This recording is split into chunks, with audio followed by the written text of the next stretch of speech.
Hey everybody, Nathaniel Bungie here for TechSession, and obviously in front of me you can see a product from a company that you would normally associate with car audio. This right here is a Bluetooth speaker from Kicker. To be specific, this is the Kicker Amphitheater BT2, basically just the second revision of their bass-heavy Bluetooth speaker. This is not portable, you need to plug it into a wall to use it, but when you have that amount of power you can probably expect it. There's not much on the box really, except for a brief amount of information about the product, including it'll work with all your Bluetooth devices, made for your iPhone, iPod, and iPad. There's also a companion app that you can download from the Google Play Store and from the Apple App Store. This will allow you to adjust equalizer and other settings on the speaker. So we just open up the simple cardboard box, and we are greeted with our packaging. So when you swing it open, first you have your manual tucked in the handle here. This is the Amphitheater High Performance Audio System. Get your model number right there if you want to know that for sure. Probably nothing in there we'll need to know.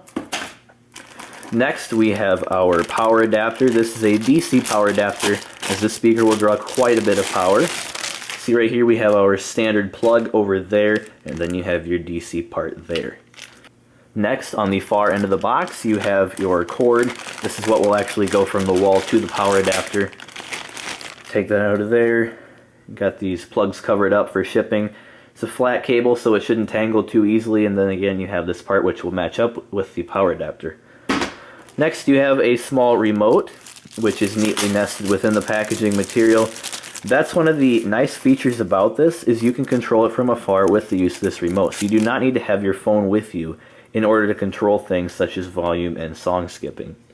So right there at the bottom of the remote, it's a little bit difficult to see, but you have what looks like a model number. Have somewhere to adjust your bass and treble. You have your track manipulation, have your volume, source, and mute. And then on the back we have nothing, but you are able to remove the battery. But to start using this, you'll need to pull the tab like so and get it basically ready to go. But obviously you're here for the speaker, so I'm going to go ahead and move to the other side of the camera so we can get this out of here more easily. So we just pull out this egg carton type of material, put that away, and then we will pull out the speaker itself if we can find somewhere to grab. There we go. And then at the bottom of the box we have a little bit more of that egg carton material here, and then the rest of it is simply empty. First thing you're thinking probably is, wow, it's a huge speaker, and it definitely is. It's meant to be really loud, just strong room-filling audio, and I think that's going to be delivered here. It opens up on the side over here, so go ahead and pull through that tape, and we'll get inside. As far as weight goes, the speaker is definitely really bulky, but as I mentioned before, it's not meant to be taken with you, just meant to sit here and be awesome. So right here at the bottom we have our Kicker branding. We have a little bit of protective plastic, which we're going to go ahead and peel off, but they do mention for the ultimate audio experience you should download the app, as I mentioned earlier. There we go, nice satisfying sound. And there we are. This nice glossy plastic shouldn't get scratched up too much if you're not rough with it and touching it, but you really shouldn't need to. I'd imagine that plastic serves the purpose of being your antenna port basically for Bluetooth and the remote, but I'm not entirely sure. If you look at the top of the speaker here, we have a little bit of plastic over some buttons. We have our source button and then our mute button in case you don't want to use the remote or go over to your phone. On the other side we have two more buttons. These are your volume manipulation buttons. We have volume down and volume up, also covered by a piece of plastic. These buttons are indeed plastic as well, so that's probably why they're covered, so they don't get too scratched up. They don't have a really long way to go when you push them, but they're definitely really clicky, and that's a nice thing to see. Sides of the speakers you have nothing, but I should mention it's very hard to turn around since it grips the table, which is not a bad thing at all, don't get me wrong.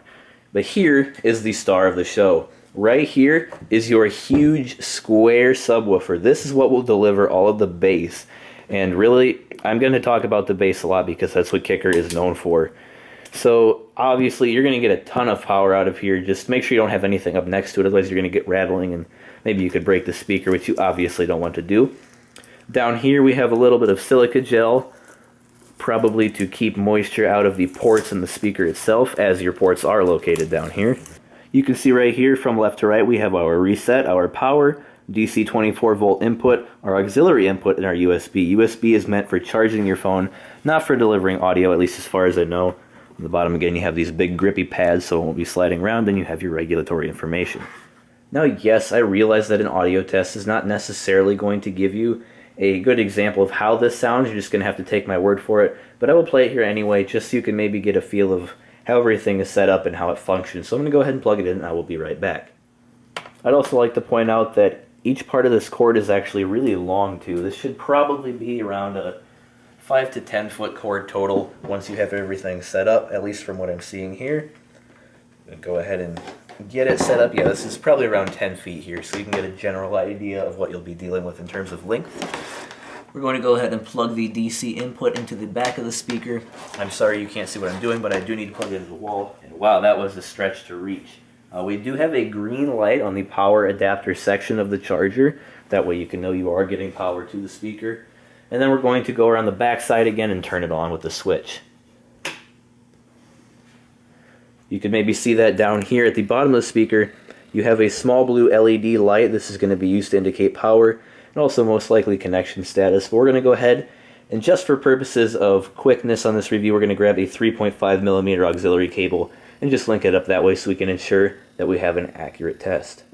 Your 3.5mm cable will plug in the back right where the power switch is and where the DC input is, so get that hooked up and then simply plug it into your device, of course.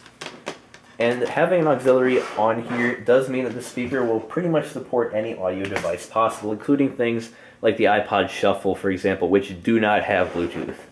Okay, we're not getting any audio, so we probably have to switch the source on the speaker.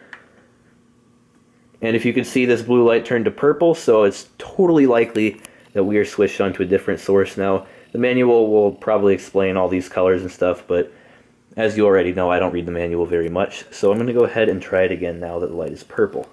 There we go, we do have some sound coming through.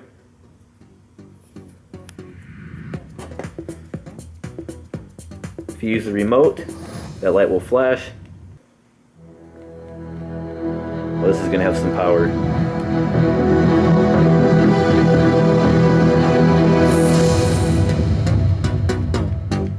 Bass is maxed out. Whoa.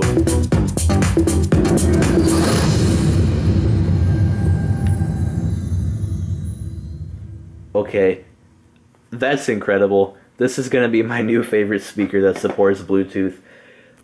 Obviously, it won't compare to things like the Unsangle, for example, or the Ultimate Ears Boom and Mega Boom, because this is a full-on plug-into-the-wall speaker, but it does support Bluetooth, so if you want to have a nice, good wireless solution, this could be your guy.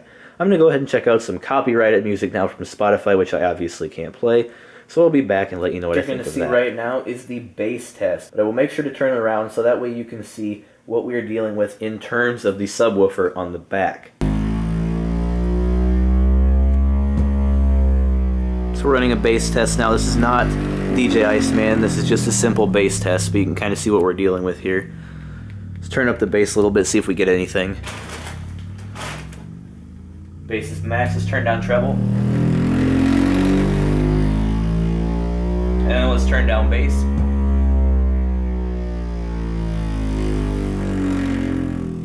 Bass is now all the way down. So let's see how it does with no bass. Still very, very bass heavy, I should add, but it's nowhere near what we were getting. Now, from what I can tell here, initially at max volume, this is not doing the greatest job at making things on the table not shake, as if we crank up the bass all the way, watch the box cutter and the silica gel, you can obviously see those are moving, and that's not what you're going to aim for when you have a speaker that you're going to try to get the most out of. You're going to want it to just sit there and be neutral, but watch. They're definitely moving. Let's try out the mute button on the remote quick, see how that works. That does indeed mute it.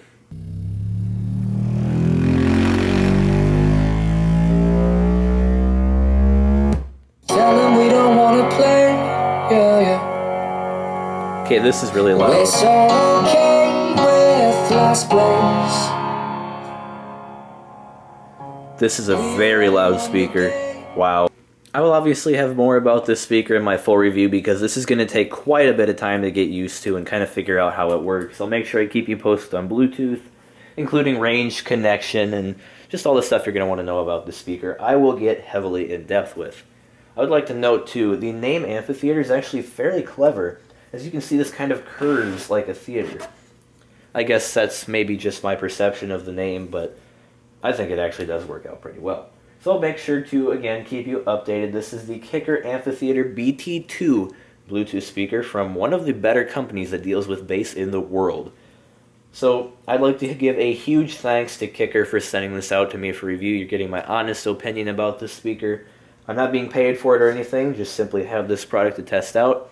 So yeah, until next time, this is Nathaniel Bungie from TechSession with the Kicker Amphitheater BT2.